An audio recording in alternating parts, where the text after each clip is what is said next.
Welcome to ચેતુસ kitchen. આજે આપણે બનાવીશું મેથીનું શાક બનાવવાનું છે। તો એવું તો ટેસ્ટી બનશે કે તમે ખાતા નહીં ધરાવ। આવું શાક તો તમે મેથીનું ક્યારેય નહીં ખાધું હોય। તો એના માટે આપણે અહીંયા એક બંચ મેથી લઈ અને સરસ આપણે બીટી લીધી છે। જો આવી રીતે પાંદડા અલગ કરી લીધા છે। આને હવે આપણે સુધારી લેવાનું છે। ને અહીંયા આપણે 4 લીલી ડુંગળી લીધી છે, એને સરસ સાફ કરી અને આપણે ઝીણી ઝીણી સુધારી લેવાની છે। અહીંયા આપણે 10 થી 12 કળીઓ લસણની લીધી છે અને અહીંયા આપણે 4 લસણની ગાંઠું લઈ અને આપણે સુધારી લીધી છે અહીંયા। અને બાકી રેગ્યુલર મસાલાની અંદરથી મસાલાનો ઉપયોગ કરી અને ટેસ્ટી એવું આપણે મેથીનું લોટવાળું શાક બનાવવાના છીએ। તો અહીંયા આપણે મેથીની બંચ બનાવીને મેથીને આવી રીતે બધી આપણે સરસ સુધારી લેવાની છે। આપણે ધોઈને સરસ આ સાફ કરેલી છે। તો આવી જ રીતે આપણે બધી મેથીને સુધારી લેશું આપણે। ઉપરથી સરસ આપણે ડુંગળીને સાફ કરી છોતરા ઉખાડી અને હવે આપણે એને ઝીણી ઝીણી સુધારી લેવાની છે। આવી રીતે કાપા કાઢી ઝીણી ઝીણી આપણે સુધારી લઈશું। તો 4 ડુંગળીને આપણે આવી રીતે સુધારવાની છે।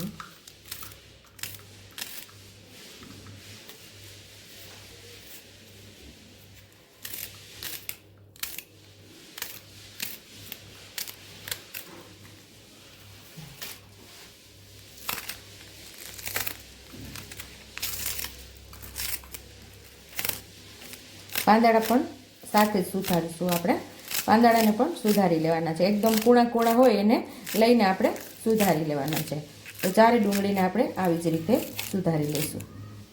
તો અહીં આપણે બધી મેથીને આવી રીતે સુધારી લીધી છે। તો મેથી સુધારીને સાઈડ ઉપર રાખી દીધી છે। અહીંયા આપણે લીલી ડુંગળી સુધારી છે ને હવે આપણે એને સૂકા લસણની ચટણી બનાવવાની છે। 1 ચમચી જેટલું લાલ મરચું પાવડર ઉમેરશું। આવી રીતે આપણે એને ખાંડી લેવાનું છે।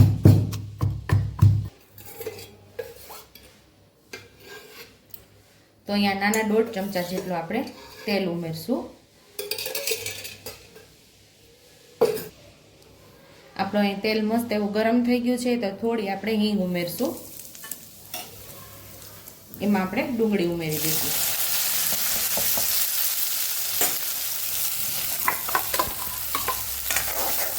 ડુંગળીને સરસ આપણે સાતળી લેવાની છે।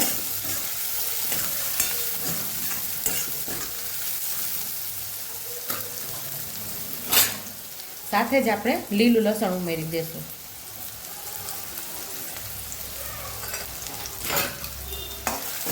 ડુંગળીને લસણને મસ્ત એવું આપણે સાતળી લેવાનું છે।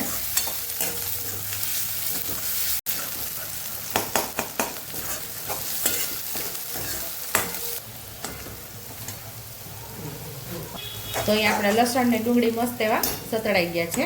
તો આપણે જે ભાજી સુધારીને રાખેલી હવે અહીંયા ઉમેરી દેવાની છે।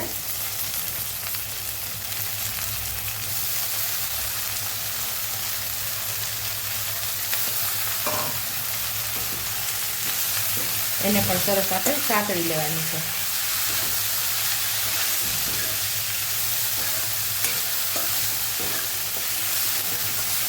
જ્યારે આપણે ભાજીનો વઘાર કર્યો ત્યારે કેટલી બધી લાગતી હતી, અહીંયા ભાજી એકદમ શ્રિંક થઈ ગઈ છે। અહીંયા હવે આપણે ટમેટું ઉમેરી દઈશું। એને પણ સરસ સાતળી લઈશું આપણે।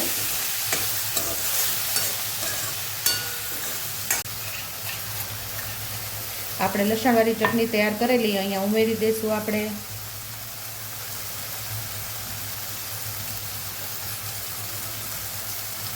પાંચ ચમચી જેટલી હળદર ઉમેરશું। તો અહીંયા અડધી ચમચી જેટલી આપણે હળદર ઉમેરશું। 1 ચમચી જેટલું ધાણા જીરું પાવડર।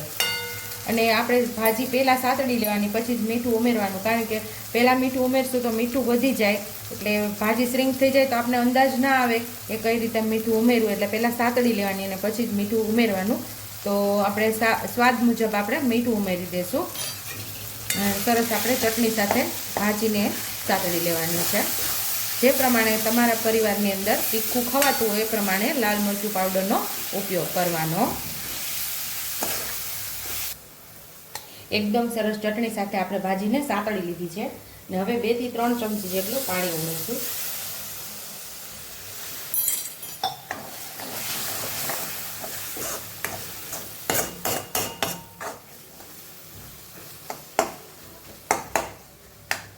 અહીંયા આપણી ભાજી મસ્ત એવી પાકી ગઈ છે અને પાણી ઉમેરીને આપણે જે પ્રમાણે લોટ ઉમેરવાનો હોય તમને ખાવે ઓછો વધતો લોટની ક્વોન્ટિટી તમે ઓછી વધતી કરી શકો છો.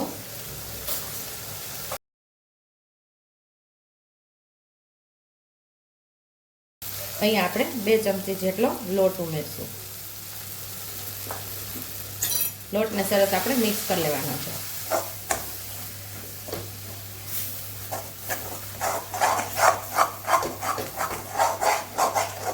લોટ બહુ ઝાઝો નથી નાખવાનો. માફક લોટ નાખો તો તમને ભાજી ખાવાની ખૂબ જ મજા આવશે. પાણી નાખી આપણે 3 ચમચી પહેલા પાણી ઉમેરેલું, 3 ચમચી પાછું પાણી ઉમેરી અને હવે તો આપણે આની ઉપર ડીશ ઢાંકી અને થોડી વાર એટલે કે 3 મિનિટ જેટલું પાકવા દેશું. અહીંયા આપણે ભાજી પાકે છે અને 3 મિનિટ થઈ ગઈ છે. તો ટેસ્ટી એવી ભાજી આપણી રેડી થઈ ગઈ છે. જો તેલ પણ સરસ છૂટું પડી ગયું છે. તો સર્વિંગ પ્લેટમાં હવે આપણે એને સર્વ કરી લઈશું. તો અહીંયા આપણું ટેસ્ટી એવું લોટવાળી ભાજીનું શાક તૈયાર છે. જો તમને મારી રેસીપી પસંદ આવી હોય તો મારી રેસીપીને લાઈક કરજો, શેર કરજો, સબસ્ક્રાઈબ કરજો, બેલ આઇકોનને દબાવતા ભૂલતા નહીં અને કમેન્ટ બોક્સમાં કમેન્ટ કરજો કે મારી રેસીપી કેવી લાગી. તો આવજો.